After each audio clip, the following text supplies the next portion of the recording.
Sarojini Naidu 1879 to 1949. Other names इनके तो भारत कोकिला, Nightingale of India, Gandhi ji ने मॉडर्न मीराबाई कहते थे। नाइटिंगेल ऑफ इंडिया तो है नहीं, नाइटिंगेल ऑफ इंडिया तो जनरली इनको किसने कहा? मॉडर्न मीराबाई तो उन्होंने कहा है, तो हो सकता है फिर गांधी जी का ही नाम आएगा। मॉडर्न मीराबाई तो इनका का हुआ है, गांधी जी का। मेजर वर्क्स मैं पेपर सॉल्व कराऊंगी आपको बुधवार को। मेजर वर्क्स, अब देखो इनके एक्नॉलेज उन्होंने बहुत लिखा है, पर 4 संकलन हमें याद होना चाहिए, और उनमें से भी चौथा उनका मरणोपरांत है, the feather of the dawn. Feather of the dawn मरणोपरांत है। ओके, तो सबसे पहला इनका है गोल्डन थ्रेशोल्ड, 1905, 1912 ऐसे है इनका। 1905 आपका गोल्डन थ्रेशोल्ड है, और उसका इंट्रोडक्शन आर्थर सिमंस ने लिखा है, और सरोजिनी का एक वो रफल झालर वाला ब्लाउज, वो पिक्चर इस गोल्डन थ्रेशोल्ड में है, जो कि विलियम बटलर येट्स के पिताजी जॉन बटलर येट्स ने बनाया था। ये लिख रखा है, sketch by John Butler Yeats लिख रखा है। दूसरा है the bird of time. The bird of time, ये इनका दूसरा है। अब तुम अगर अगले पेज पे जाओगे ना, तो तुम्हें इंफॉर्मेशन मिलेगा। गोल्डन थ्रेशोल्ड इनका 1905 की इनकी पहली रचना है। उस पूरे कलेक्शन, रचना मतलब संकलन है कविताओं का, उनमें जितनी भी पोएम्स हैं, उनका फर्स्ट पोएम है पैलिनक्विन बेरर्स, जो स्कूल्स में चलता है, हमको थोड़ा सा जानना होगा। अभी आप लोग फोन पे टेक्स्ट खोलोगे और मुझे भी दोगे।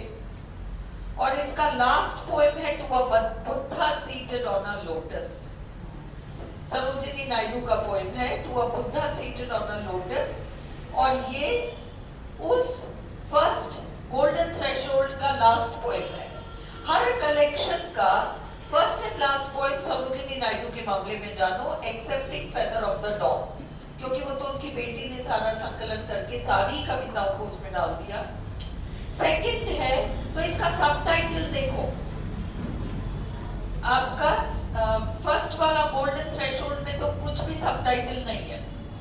1912 में आपका नेक्स्ट है द बर्ड ऑफ टाइम, 1912, इसका सबटाइटल जानो, songs of life, death and the spring.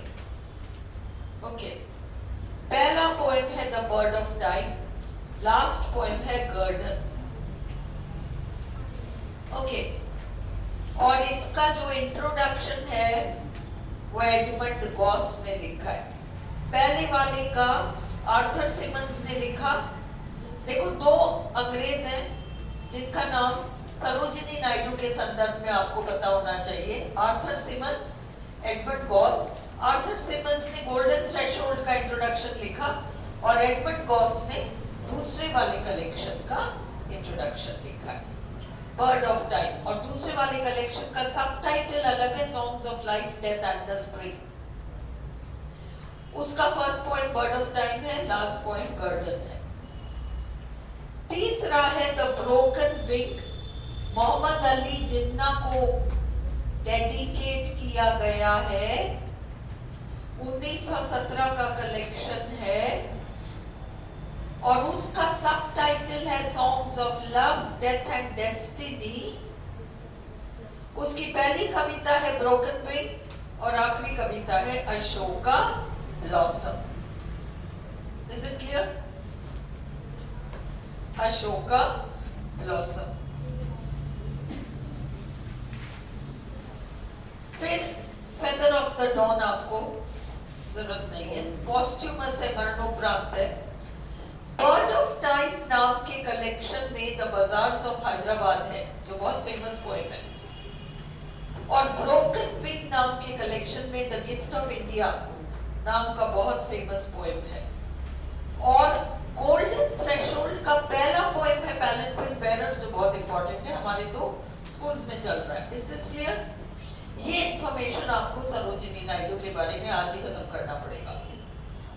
Awards and honours में इनको तब तक ये साहित्य नाटक अकेडमी ये सब नहीं था, साहित्य अकेडमी एंड संगीत Natak academy, Sahitya academy, not all these positions, but yes she was the first woman president of the Indian National Congress. देखो ये president of the Indian National Congress तो रही है सेकेंड गांधी जी के बाद। Now first governor of United Provinces, ये याद रखो, first governor of United Provinces और president of the Indian National Congress. Critical comments में एडमंड गॉस ने कहा आज की तारीख में जितनी भी पोएट्स हैं उनमें मोस्ट टैलेंटेड ये है। Edmund Gosse called her the most accomplished living poet in India.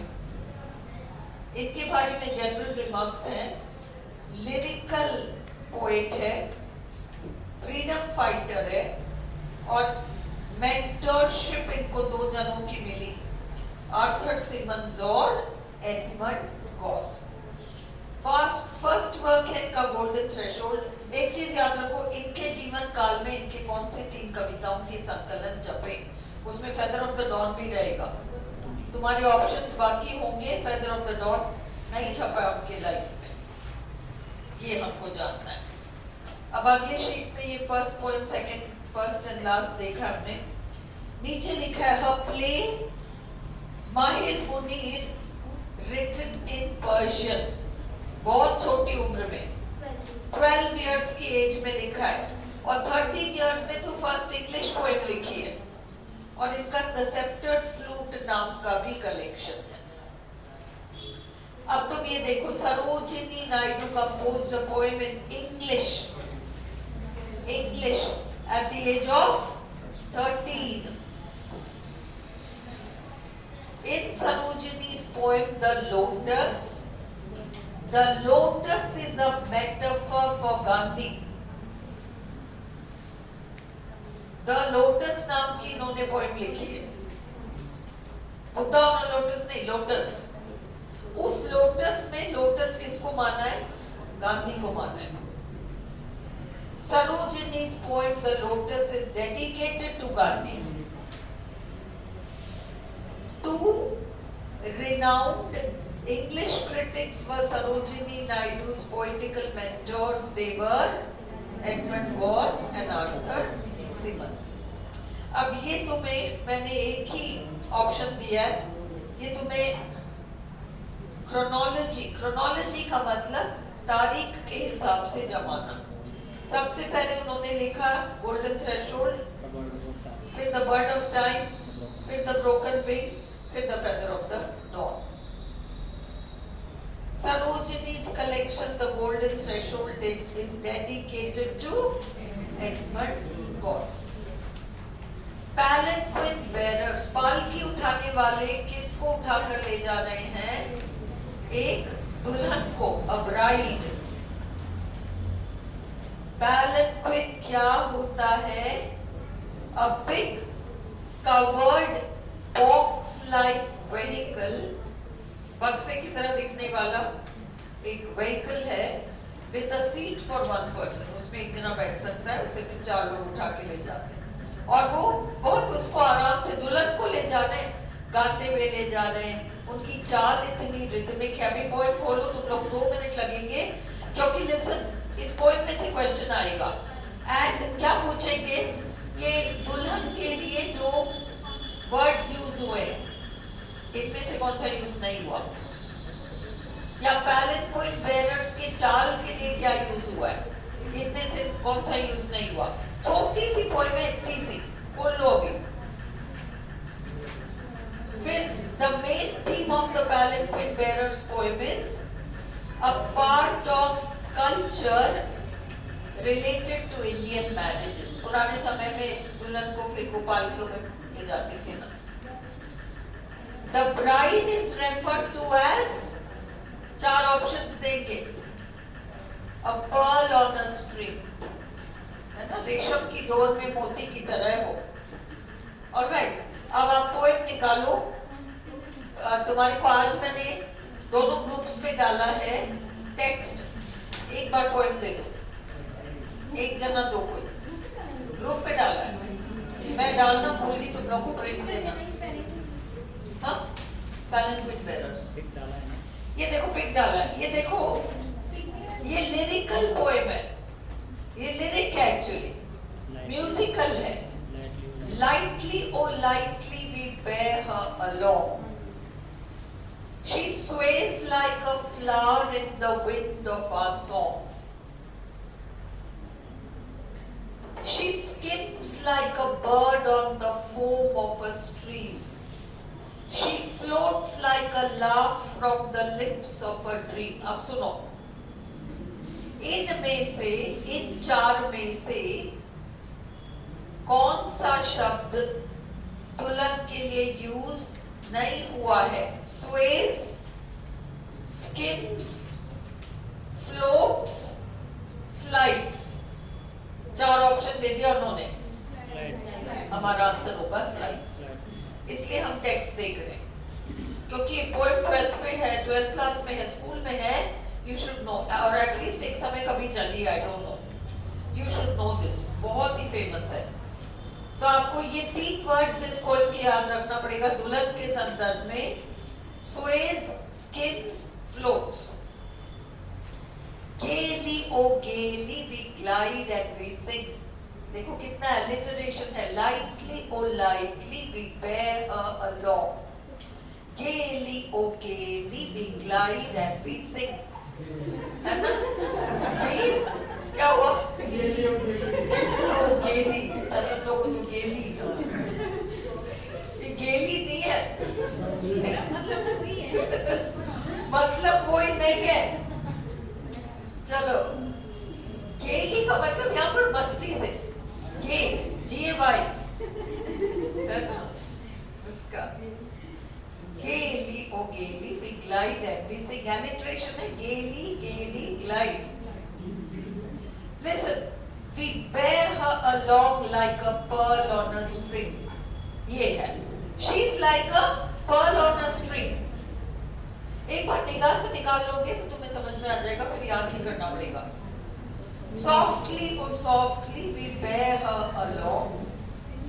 She hangs like a star in the, अब which, कौन सा कंपैरिजन उसके लिए यूज नहीं किया? Like a pearl on a string, like a star, like a beam, like a tear। और फिर इन 4 में से 3 दे देंगे और 5वां कुछ और बार का दे देंगे। समझ में आ रहा है? समझ में आ रहा है? क्या पूछ सकते हैं? ये जो है ना, लाइका, लाइका, लाइका, तो कॉपी में लिखना चाहो तो लिख लो। Like a pearl on a string उसके लिए यूज हुआ है। Like a pearl on a string उसके लिए बिल्कुल यूज हुआ है। लाइक अ स्टार ये भी दुल्हन के लिए यूज हुआ है। लाइक अ बीम, BEAM ये भी यूज हुआ है। लाइक अ टीयर आंसू की तरह, वो भी यूज हुआ है। क्लियर है?